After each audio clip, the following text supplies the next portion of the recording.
Hey guys, this is Maria from freesocial.com, and in this video I'll show you how to make fast motion videos on TikTok.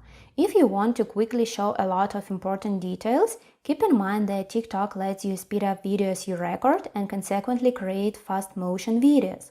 Follow these steps and you will find out how you can do it.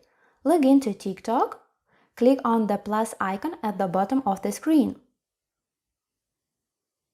Once the camera window opens, check whether the speed feature is turned on. If not, then hit the speed icon on the right. On the panel that appears on the screen, choose the speed you would like to use while recording a video.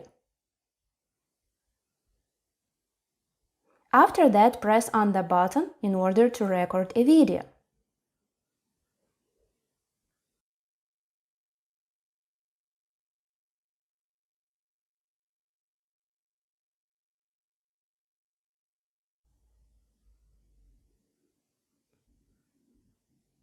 Now, if you want, you can edit your video by adding music, applying various effects and filters, writing text, and inserting stickers.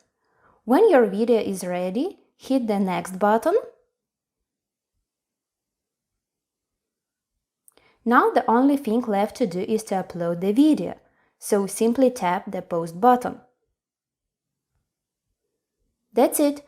I hope this guide was helpful and you were able to make fast motion videos on TikTok. Don't forget to like this video and visit us at freesocial.com.